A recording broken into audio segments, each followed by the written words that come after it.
بسم اللہ الرحمن الرحیم۔ القدس کے نام۔ حرم قدسی میں بہت سی ایسی یادگاریں ہیں جن کا تذکرہ اقصیٰ کی مظلوم یادیں زندہ کرنے کے ساتھ جذبہ حریت اور شوق جہاد کو ولولہ بخشتا ہے۔ چند اہم مقامات کا تذکرہ پیش خدمت ہے۔ اللہ کرے ایمان کی تازگی اور رجوع اللہ و قیام للجہاد فی سبیل اللہ کا باعث ہو۔ نمبر 1، دیوار براق۔ یہ حرم کے جنوب مغرب میں ہے۔ اس کی لمبائی 47 میٹر اور بلندی 17 میٹر ہے۔ روایات میں ہے کہ حضور علیہ السلام نے معراج کی رات یہاں اپنی سواری کو باندھا تھا۔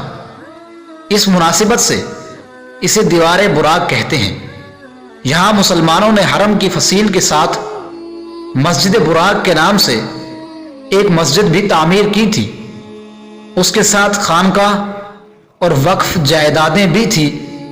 یہودیوں نے یہاں غاصبانہ قبضہ کر کے مکانات گرانے کے ساتھ مسجد بھی منہدم کر دی اور وسیع ہموار احاطہ کو اپنی عبادت کے لیے مخصوص کر لیا۔ وہ اس دیوار کو ہیکل سلیمانی کا باقی ماندہ حصہ سمجھتے ہیں اور یہاں آ کر روتے دھوتے اور دیوار کی درزوں میں درخواستیں لکھ لکھ کر رکھتے ہیں۔ اس دیوار کو انہوں نے دیوار گریہ کا نام دے رکھا ہے اور اس پر ملکیت کا دعویٰ جتاتے رہتے ہیں۔ ان کے اس احمقانہ اور بے بنیاد دعوے کی وجہ سے فلسطینی مسلمانوں کے ساتھ 1929 عیسوی میں ان کی اس وقت زبردست جھڑپ ہوئی تھی، جب یہاں صہیونی جھنڈا لگانے اور مذہبی رسوم ادا کرنے کی وجہ سے مسلمانوں میں اشتعال پھیلا۔ مسلمانوں نے ان کی یہاں رکھی ہوئی میز کرسیاں الٹ دی اور دیوار میں موجود کئی پرچیاں نکال کر پھاڑ دی۔ اس وقت ایک کمیشن بھی بنا تھا جو تحقیق کے بعد 1930 عیسوی میں یہ فیصلہ کرنے پہ مجبور ہوا کہ یہ دیوار اور اس کے ارد گرد کی جگہ مسلمانوں کی ملکیت ہے۔ لیکن صدیوں کے شکست خوردہ اور ذلت کے مارے ہوئے یہودی آج الا بحبل من اللہ و حبل من الناس کے مصداق رونے دھونے اور عالمی طاقتوں کو ساتھ ملانے سے بھٹ میں چھپی لومڑی کی طرح بہادر ہو گئے ہیں اور بزور قوت یہاں قبضہ کر کے دوران عبادت نماز کے وقت بنگل بجا کر نماز میں خلل ڈالتے رہتے ہیں۔ سوچنے کی بات یہ ہے کہ جب یہودیوں نے اپنے انبیاء علیہم السلام کی زندگی میں ان کی نافرمانی کی اور گستاخی کی، ان کی وفات کے بعد ان کی لائی ہوئی کتب میں تحریف کی، ان کی صریح ہدایت کے باوجود پیغمبر آخر الزمان حضور علیہ السلام پر ایمان نہ لائے، تو اب ان کا رونا دھونا کیا کام آ سکتا ہے؟ اور انبیاء بنی اسرائیل یا حضرت سلیمان علیہ السلام کی وراثت کا دعویٰ کس طرح درست ہو سکتا ہے؟ نیز یہ کہ جب یہ دیوار سینکڑوں فٹ طویل دیوار کی ایک ہم شکل اور اس کا ایک حصہ ہے، تو یہ کس طرح ممکن ہے کہ بقیہ دیوار تو مسلمانوں کی تعمیر کردہ ہو اور اتنا سا ٹکڑا ہیکل سلیمانی کا بقایا ہو؟ سچ ہے کہ ناحق دعوے کا وہی جواب مدعی کی سمجھ میں آتا ہے جو دلیل سے نہیں طاقت سے دیا گیا ہو۔ سنہرا گنبد۔ یہ مسجد اقصیٰ کے صحن میں مسجد کے حال سے 500 میٹر کے فاصلے پر ایک اونچے چبوترے پر قائم ہے۔ اس کو قبۃ الصخرہ کہتے ہیں۔ قبہ کے معنی گنبد اور صخرہ کے معنی چٹان کے ہیں۔ یہ قبہ صحن حرم میں قدر اونچی جگہ پر موجود ہے جو ایک قدرتی چٹان پر تعمیر کیا گیا ہے، اس لیے اسے قبۃ الصخرہ یعنی چٹان کا گنبد کہتے ہیں۔ یہ عمارت مسمن الاضلاع یعنی 8 پہلوؤں والی ہے۔ اس کا ہر پہلو 66 فٹ طویل ہے۔ اندرونی قطر 192 فٹ اور قبے کے قاعدے کا قطر 66 فٹ ہے۔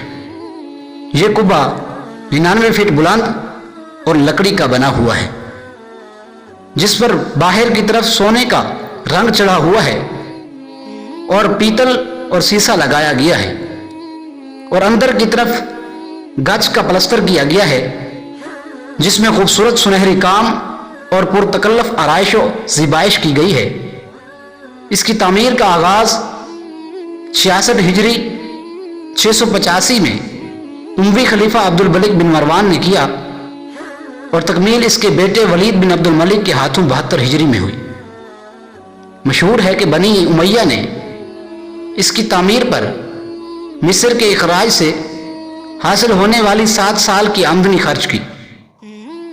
موجودہ عمارت ترک سلاطین سلطان عبد الحمید 1853 عیسوی میں اور سلطان عبد العزیز 1874 عیسوی کے عہد کی مرمت کردہ ہے۔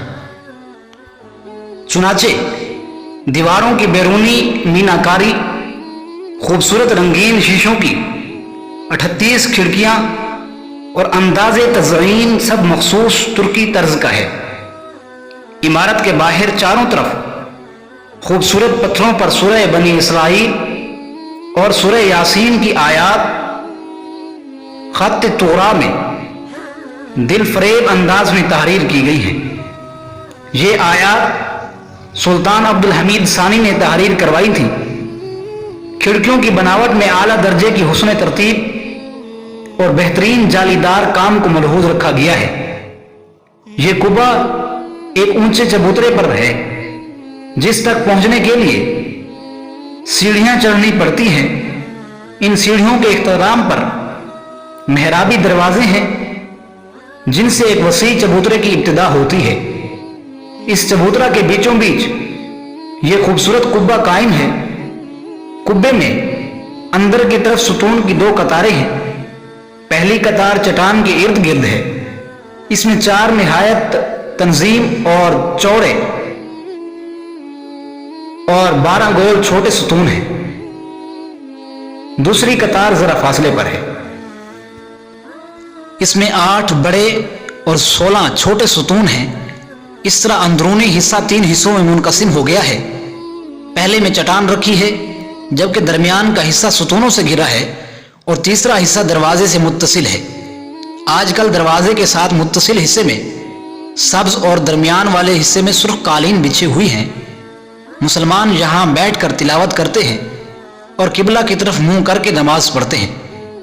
اس اعتبار سے بعض کتب تاریخ میں اس عمارت کو مسجد قبۃ الصخرہ بھی کہا گیا ہے، لیکن در حقیقت یہ باقاعدہ مسجد نہیں، ایک طرح کی جائے نماز ہے جسے مسلمان یہاں آنے کے بعد لہو و لعب میں مشغول ہونے کی بجائے نماز و تلاوت سے آباد رکھتے ہیں۔ اخلاص کا نور۔ اس گنبد کی تعمیر کے نگران مشہور تابعی رجاء بن حیات اور یزید بن سلام تھے۔ رجاء بن حیات حضرت عمر بن عبد العزیز رحمہ اللہ کے ہم نشین ساتھی اور مشہور اہل علم میں سے ہیں۔ آپ فلسطین کے ایک مقام بیسان کے اور آپ کے ساتھی یزید بن سلام القدس کے رہنے والے تھے۔ انہوں نے بہت محنت اور لگن سے تعمیر مکمل کی تو خلیفہ وقت کو اطلاع دی کہ 1,00,000 دینار بچ گئے ہیں۔ اس نے ان کو لکھا کہ یہ آپ کی محنت اور دیانتداری کا انعام ہے، آپ رکھ لیجئے۔ انہوں نے لکھا کہ ہمیں تو اس اعزاز اور نعمت کے شکرانے میں اپنی بیویوں کا زیور بھی اس عمارت میں لگانا چاہیے، نہ یہ کہ ہم اس کے بدلے کچھ لیں۔ اس پر خلیفۃ المسلمین نے حکم دیا کہ اس سونے کو پگھلا کر اس گنبد پر طلاکاری کر دی جائے۔ چنانچہ اس گنبد پر آج جو لافانی چمک اور خوبصورتی ہے، اس میں مسلمانوں کے خون پسینے کی کمائی کے علاوہ ان 2 جلیل القدر تابعین کی محبت و اخلاص کا نور بھی ہے۔ چٹان اور غار۔ یہ قبہ جس قدرتی چٹان پر قائم ہے وہ انسان کے سینے کے برابر اونچی، 56 فٹ لمبی، 42 فٹ چوڑی اور تقریباً نیم دائرے کی غیر منظم شکل میں ہے۔ اس کا مشرقی پہلو منحنی اور ڈھلوان اور مغربی پہلو اونچا اور بلند تر ہے۔ یہ چٹان دراصل یروشلم میں پائی جانے والی سرمئی رنگ کی چٹانوں کے سلسلے کا ایک حصہ ہے اور غیر تراشیدہ شکل میں سالہ سال سے یہاں رکھی ہوئی ہے۔ 11ویں صدی عیسوی میں جب القدس پر عیسائیوں کو قبضہ ہو گیا تو شکم پرست عیسائی پادریوں کے کردار کی ایک مضمون جھلک دیکھنے میں آئی۔ یہاں متعین بڑے پادریوں نے یہ کاروبار شروع کیا کہ یہاں آنے والے عیسائی زائرین کو چٹان کے ٹکڑے ہم وزن سونے کے عوض فروخت کرنا شروع کر دیے۔ صلیبی حکمرانوں کو اس کی اطلاع ملی تو انہیں اس بدعنوانی کو روکنے کا سوائے اس کے کوئی راستہ نظر نہ آیا کہ اس چٹان کو سنگ مرمر کی سلوں سے ڈھک دیں، کیونکہ متعصب اور دنیا پرست پادریوں کی حرام خوری کو روکنا ان کے بس میں نہیں تھا۔ تقریباً 80 سال کے وقفے کے بعد جب سلطان صلاح الدین ایوبی رحمۃ اللہ علیہ نے بیت المقدس کو فتح کیا تو قبے کے گنبد سے صلیب اتارنے اور عیسائیوں کے دیگر نشانات مٹانے کے ساتھ ان سلوں کو بھی ہٹا دیا۔ اس چٹان کے نیچے ایک قدرتی غار ہے جس میں تقریباً 70 آدمی سما سکتے ہیں۔ یہ غار مربع شکل کا ہے جس کا ہر ضلع تقریباً 4.5 میٹر لمبا اور چھت 3 میٹر اونچی ہے۔ چھت میں تقریباً 1 میٹر چوڑا ایک شگاف ہے۔ اس غار میں 11 سیڑھیاں اترنے کے بعد ایک محرابی دروازے کے ذریعے داخل ہوا جاتا ہے۔ یہ محرابی دروازہ سنگ مرمر کا بنا ہوا ہے۔ غار کے فرش پر بھی سنگ مرمر بچھا ہوا ہے۔ اس غار میں 2 محرابیں ہیں۔ دائیں طرف والی محراب کے سامنے ایک چبوترا ہے جسے عوام مقام خضر کہتے ہیں، اور شمال کے چبوترے کو باب الخلیل کہا جاتا ہے۔ غرض تعمیر۔ یہاں یہ سوال پیدا ہوتا ہے کہ مسلمانوں نے کس غرض سے اس چٹان پر قبہ تعمیر کیا؟ اس کا جواب یہ ہے کہ شام اور فلسطین میں جب خلافت اسلامیہ قائم ہوئی تو یہاں کے غیر مسلم عوام ایک طویل عرصے تک رومی سلطنت کے ماتحت رہنے کی وجہ سے ان سے مرعوب تھے۔ اموی خلفاء نے یہ ارادہ کیا کہ وہ اسلامی سلطنت کے شوکت و استحکام کے اظہار کے لیے تعمیراتی شاہکاروں سے بھی کام لیں گے۔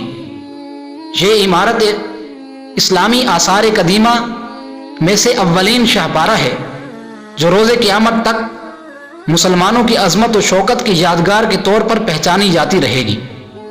غیر مسلم مورخین اور ماہرین آثار قدیمہ کے نزدیک بھی یہ عمارت مسلمانوں کے عروج کی دور کی شاندار علامت کہی جاتی ہے۔ بہت سے غیر مسلم ماہرین فن و تعمیر و آثار قدیمہ بھی اس کے حسن و پائیداری پر بے ساختہ کلمات تحسین کے بغیر نہیں رہ سکے۔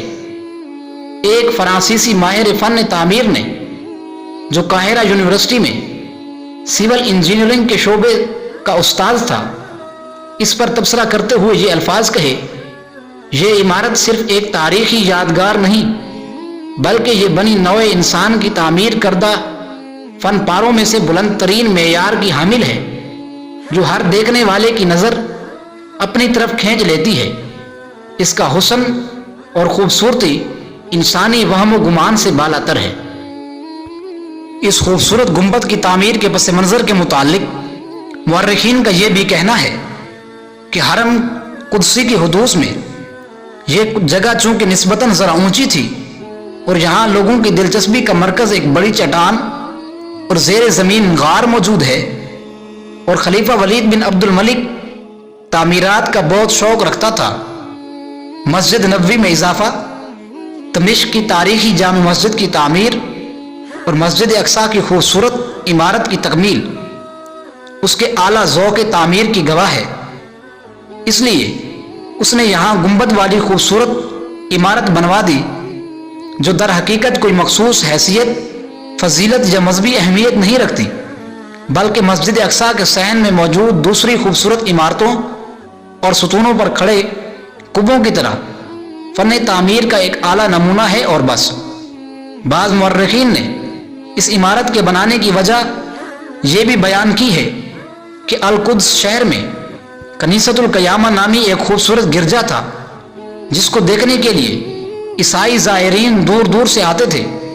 اس طرح بیت اللحم میں کنیست المہد نامی ایک تاریخی گرجا بھی تھا جس پر عیسائی فخر کرتے تھے۔ یہ دونوں گرجے آج بھی ہیں۔ ولید بن عبد الملک نے یہ دیکھ کر عزم کیا کہ وہ ان سے زیادہ خوبصورت عمارت بنائے گا۔ بد دعاؤں کا اثر۔ بعض تجزیہ نگاروں نے لکھا ہے کہ یہودی ایک جگہ کے متعلق واہمی اور من گھڑت عقائد اور مذہبی روایات رکھتے ہیں۔ مثلا ان میں سے بعض احمقوں کا یہ عقیدہ ہے کہ یہاں کسی مقام پر اصلی تورات مدفون ہے۔ مسلمان جب یہاں آئے تو عیسائیوں نے یہودیوں کی ضد میں اس چٹان پر کوڑا کرکٹ ڈال کر اسے کچرے سے بھر دیا تھا۔ حضرت سیدنا عمر فاروق رضی اللہ تعالی عنہ نے مسجد اقصی کے صحن میں واقع ہونے کی وجہ سے اور مسجد کا حصہ ہونے کی بنا پر اس کی صفائی کروائی۔ بعض یہودی ترقی کے اس دور میں بھی اس چٹان کو زمین کی ناف سے تعبیر کرتے ہیں اور یہاں تک کہتے ہیں کہ کسی اور قطع زمین کی بنسبت یہ جگہ آسمان سے 18 میل قریب تر ہے۔ بہرحال ان فضول اور واہمی اعتقادات کی تردید کی خاطر خلیفۃ المسلمین نے اس پر اسلامی طرز تعمیر کی شاہکار عمارت بنوا کر اسے اسلامی ورثہ کے طور پر متعارف کروا دیا، اور بلا شبہ یہ بلند گنبد مسلمانوں کے جذبات کو اہمیت دینے اور مسجد اقصی کی دور سے پہچان کا سبب ہے۔ نجات دہندہ کا انتظار۔ اہل علم کا فرض ہے کہ مسلم امہ میں اس جذبہ جہاد کو پروان چڑھانے کی کوشش جاری رکھیں جس کی چنگاری کسی مسلم نوجوان کے دل میں پھوٹے۔ تو وہ غازی اسلام سلطان صلاح الدین ایوبی رفع اللہ درجاتہ کی طرح مسلمانوں کا نجات دہندہ بن کر سامنے آئے۔ اے کاش ہم وہ دن اپنی زندگیوں میں دیکھ سکیں جب بیت المقدس کی تیسری مرتبہ فتح اور بازیابی کا تاج شاہ سواران اسلام کے سر پر سجایا جائے گا انشاءاللہ۔